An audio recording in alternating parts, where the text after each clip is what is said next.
The water turned red before the first Marine even reached the shore. November 20th, 1943.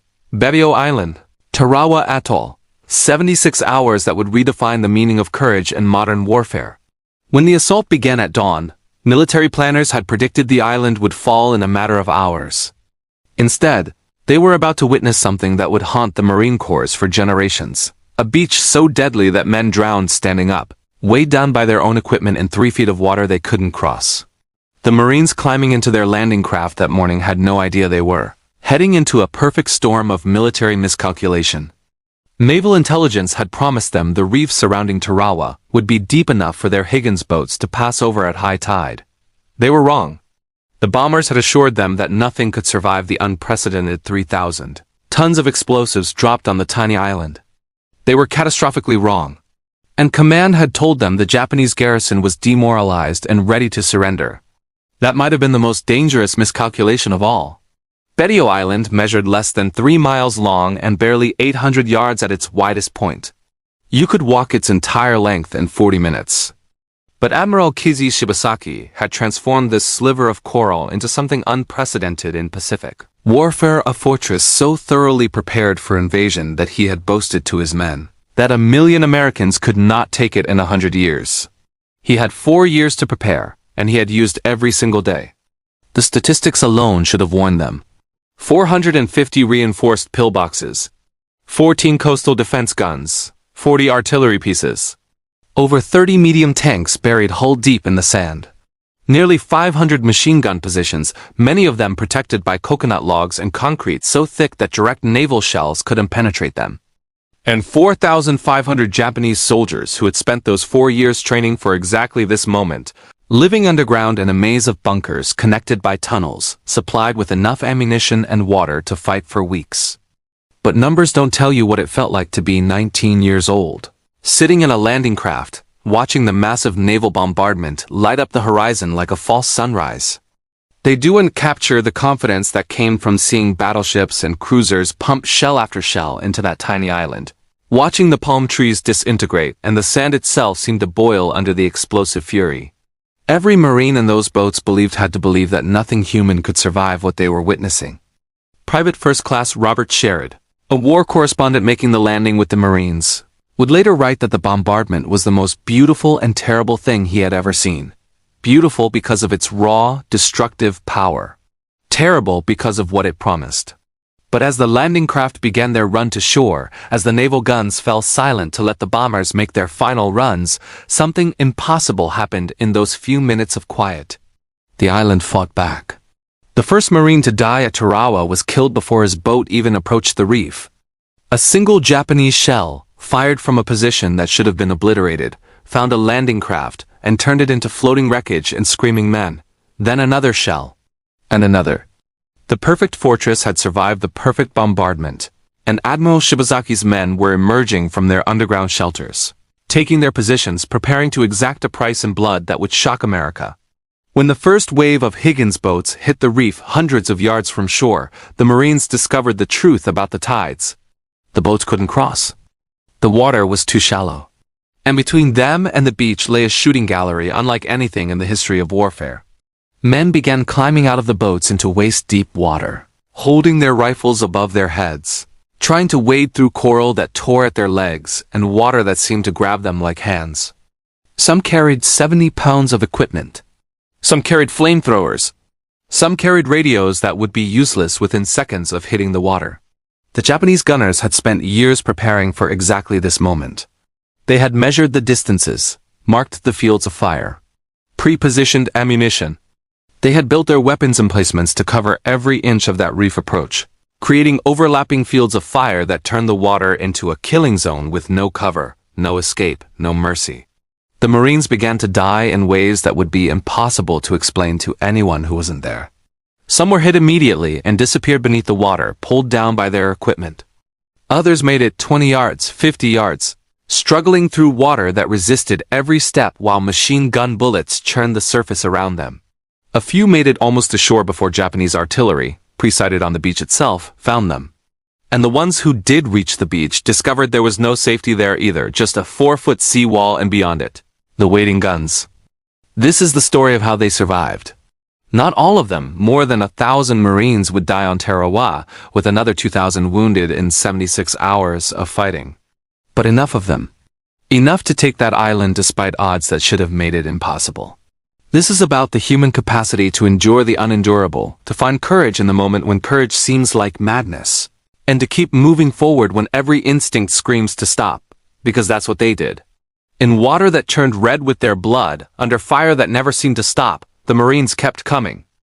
The water was the first enemy, and it killed with calculated efficiency. Major Jim Crow, leading his battalion toward shore, watched his carefully planned assault dissolve into chaos within minutes. The Higgins boats that should have carried his men to the beach were stuck on the reef, and now those men were in the water, spread out across hundreds of yards of open ocean with nothing between them and the Japanese guns except distance and prayer. Some of them would spend the next 4 hours trying to cover that distance. Some of them would never make it. What the military planners hadn't understood, couldn't have understood from their maps and aerial photographs, was that Tarawa's reef wasn't just an obstacle. It was a weapon. The coral beneath the water was sharp enough to shred flesh through canvas leggings. The holes and depressions in the reef were deep enough to drown in, especially when you were carrying equipment that weighed nearly as much as you did. And the distance from reef to shore was long enough that even strong swimmers found themselves struggling, their muscles burning, their lungs screaming for air, while Japanese machine gunners adjusted their aim with practiced precision. But here's what saved some of them: the Amtraks. The few dozen LVT landing vehicles, amphibious tractors that could cross the reef, became the difference between catastrophic failure and desperate survival. These ungainly machines designed to carry troops and supplies became rescue vehicles circling back again and again to pick up Marines stranded on the reef, running a gauntlet of fire that turned several of them into floating coffins, but saved hundreds of lives in the process. Their drivers, many of them Navy coxswains barely out of their teens, made trip after trip until their vehicles were shot to pieces or ran out of fuel, navigating by dead reckoning through smoke and spray while Japanese gunners tried to find their range. The Marines who made it to the beach discovered that survival there required a different kind of courage. The sea wall, a 4-foot barrier of coconut logs and coral, provided the only cover on that exposed beach, and men piled up behind it like driftwood. But staying there meant dying slowly as Japanese mortar walked up and down the beach, finding their targets with methodical precision. Moving forward meant charging into prepared positions defended by men who had spent 4 years planning for this exact moment. Staff Sergeant William Bordelon made the choice dozens of Marines would make that day. Seeing his men pinned down, watching them die one by one as mortar found the range, he gathered explosives and began working his way along the seawall, destroying Japanese pillboxes single-handedly. The concrete bunkers had been built to withstand naval shells. They shrugged off rifle fire and grenades. But Bordelon had brought Bangalore torpedoes, long tubes filled with explosives designed to clear barbed wire. He used them to crack open the bunkers, exposing the guns inside to rifle fire from Marines who followed in his wake. He destroyed 3 positions before Japanese fire found him. He was awarded the Medal of Honor posthumously. He wasn't alone. The first day at Tarawa would see 27 Marines earn the Medal of Honor through actions that read like fiction but were witnessed by dozens of men. Lieutenant William Hawkins led his scout sniper platoon along the long pier that jutted into the lagoon, clearing Japanese positions that had been tearing into the landing craft. Wounded multiple times, he continued fighting until a Japanese machine gun finally cut him down. First Lieutenant Alexander Bonnyman Jr., a former mining engineer, led the assault on the island's largest bunker complex, personally climbing to the top of a fortified position and dropping grenades into firing slits before Japanese defenders killed him. The stories multiply, each one a testament to the kind of desperate heroism that emerges when the alternative is watching your friends die. But heroism alone doesn't take a fortress. What began to turn the tide was something more fundamental: adaptation. The Marines at Tarawa were discovering truths about modern warfare that no training manual had taught them. They learned that flamethrowers, terrifying as they were, could force Japanese defenders to evacuate positions that explosives couldn't crack. They learned that naval gunfire, for all its awesome power, couldn't destroy the deeply buried bunkers, but it could suppress Japanese movement long enough for infantry to advance. They learned that the Sherman tanks, when they finally made it ashore, were vulnerable to Japanese magnetic mines and artillery, but could provide mobile cover for infantry assaults if the infantry stayed close enough to protect them. And they learned to fight in a way that would become doctrine for the rest of the Pacific War. Small unit tactics, developed in real time under fire. Teams of Marines working together, riflemen to suppress, demolition men to destroy, flamethrowers to flush out defenders, all covered by machine guns and supported by whatever armor could get close enough to help. It was brutal, intimate warfare that gave no quarter and expected none. The first night was perhaps the worst. The Marines held a shallow perimeter around the beach, barely 500 yards deep at its furthest point. Behind them was the ocean that had nearly killed them. In front of them were Japanese positions they could hear but barely see. Military doctrine said the Japanese would counterattack at night, using the darkness to overrun American positions. Every Marine on that beach knew it, and every Marine stayed awake, straining to hear the sounds of movement, fingers on triggers, wondering if they would see the sunrise. The expected banzai charge never came. Instead, Japanese infiltrators moved through the darkness, looking for command posts, communications equipment, wounded Marines. It was psychological warfare at its most intimate. The whisper of movement in the dark, the sudden scream, the crack of rifle fire that might be from your own side or theirs. Men shot at shadows and sounds, burned through ammunition they couldn't spare, and waited for a dawn that seemed like it might never come. The sun rose on a beach that looked like an abattoir. Bodies floated in the surf. Destroyed equipment littered the sand. Wounded men, some of them in the water for nearly 24 hours, called for help from positions no one could reach without drawing fire, and yet the Marines were still there. Still fighting. Still pushing forward, yard by yard, bunker by bunker, into the heart of Shibasaki's fortress. By the second day, Tarawa had stopped being a military operation and had become something closer to a siege from the Middle Ages, translated into modern weaponry and industrial-scale violence. The Marines had learned the island's terrible geography through blood. Every coral ridge, every palm stump, every slight depression in the sand had been purchased at the cost of lives. But now they knew the ground, understood the Japanese defensive system, and most importantly, they had enough men and equipment ashore to begin the methodical work of dismantling a fortress that had taken 4 years to build. The Japanese bunker system revealed itself to be even more sophisticated than intelligence had suggested. The positions weren't isolated strongpoints but interconnected complexes, linked by trenches and underground tunnels that allowed defenders to reinforce threatened positions or evacuate ones about to be overrun. Clearing a bunker didn't mean it stayed clear. Marines would fight through a position, move forward, and find themselves taking fire from behind as Japanese soldiers reoccupied what had been captured. The solution was grim and final: explosive charges placed inside captured bunkers, sealing them permanently with concrete and coconut logs that became tombs. Colonel David Shoup, commanding the assault, had been wounded coming ashore but refused evacuation. From his command post just beyond the beach, he orchestrated the kind of battle that military academies would study for generations. With communications equipment damaged and many of his officers dead or wounded, he adapted constantly, pushing reinforcements to where they were needed most, calling in naval gunfire with unprecedented precision, and somehow maintaining the forward momentum that kept the Japanese from organizing an effective counterattack. The island's airfield became the focal point of the battle. The Japanese had built it in the center of the island, and whoever controlled it controlled Tarawa. The Marines attacked from multiple directions, using what they had learned about bunker warfare. Sherman tanks, finally operating effectively on the firmer ground inland, would approach a fortified position and fire point-blank into firing slits until the defenders were suppressed. Then demolition teams would rush forward with satchel charges or flamethrowers, clearing the position while riflemen covered their approach. It was incremental warfare, measured in yards per hour, each yard costly, each hour bringing its own casualties. But something else was happening beneath the visible battle. The Marines were learning to trust each other in ways that transcended normal military discipline.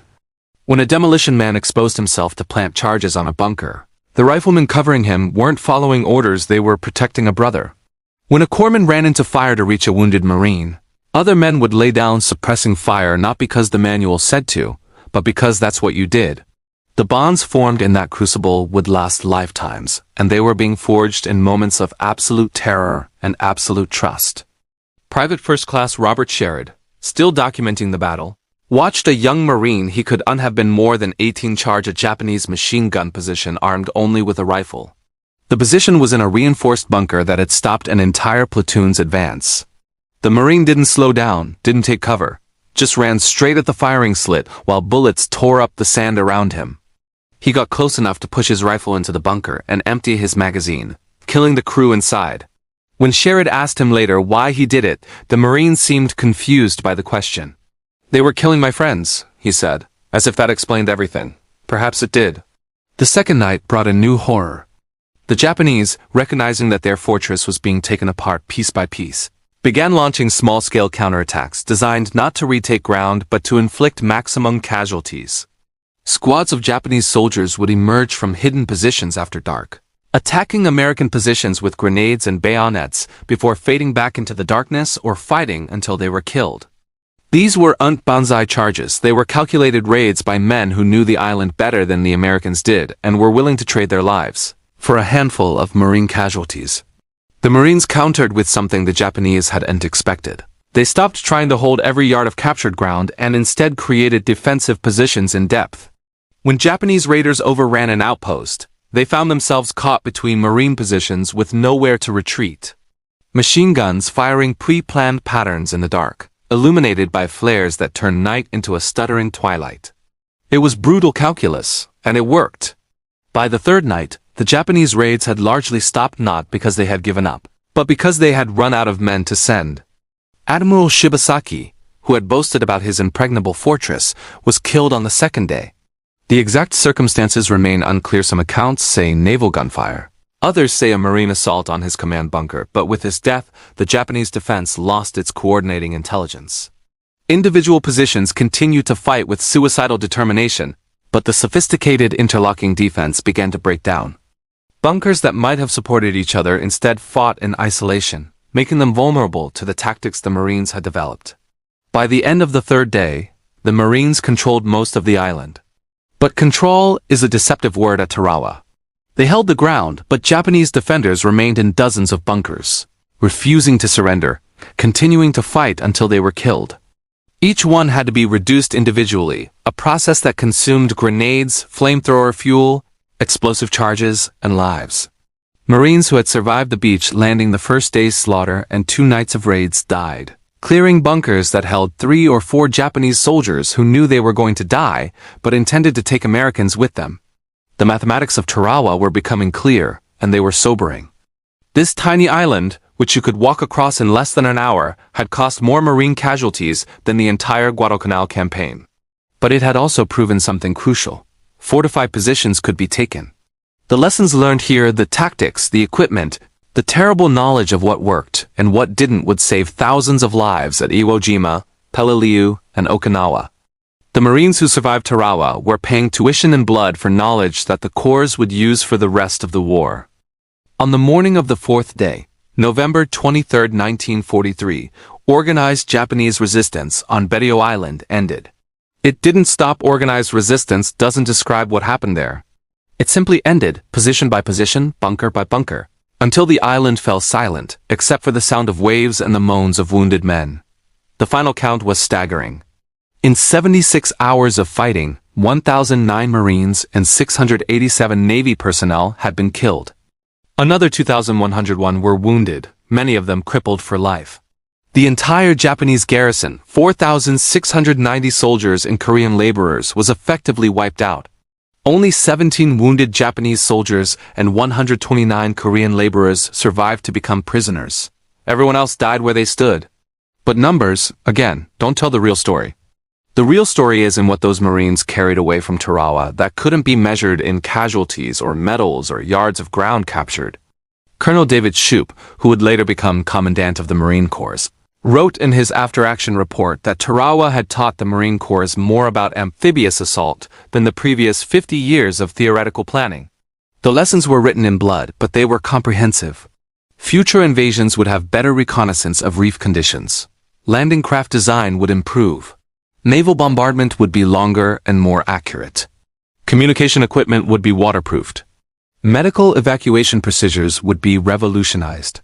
Every mistake made at Tarawa spawned a solution that saved lives later. But the deepest lesson wasn't tactical. It was about the human capacity to endure. Every Marine who survived Tarawa knew they had endured something that should have broken them. They had waded through water that turned red with their friends' blood. They had spent hours under fire with no cover, no escape, no reasonable hope of survival. They had fought an enemy that wouldn't surrender and couldn't be intimidated, and somehow they had prevailed. Years later, when historians asked the Tarawa veterans how they survived, many struggled to articulate it. Some talked about training, muscle memory taking over when conscious thought became impossible. Some talked about leadership, officers and NCOs who kept them moving forward when stopping meant dying. Some talked about anger, a primal fury at an enemy that had killed their brothers.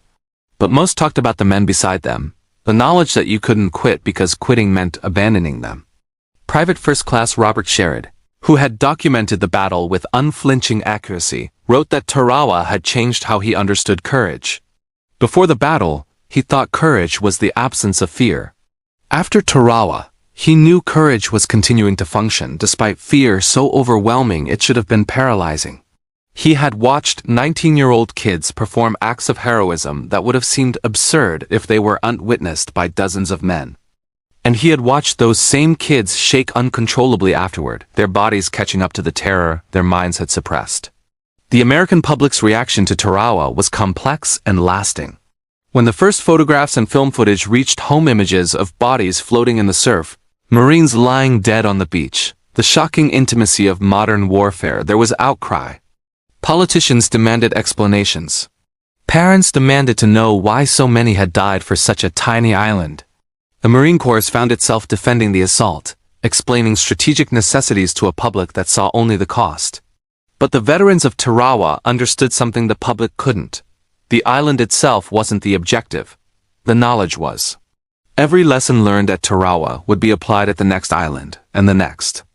The tactics developed there, the understanding of what worked against fortified positions, the improvements in equipment and procedure, all of it would reduce casualties in future battles.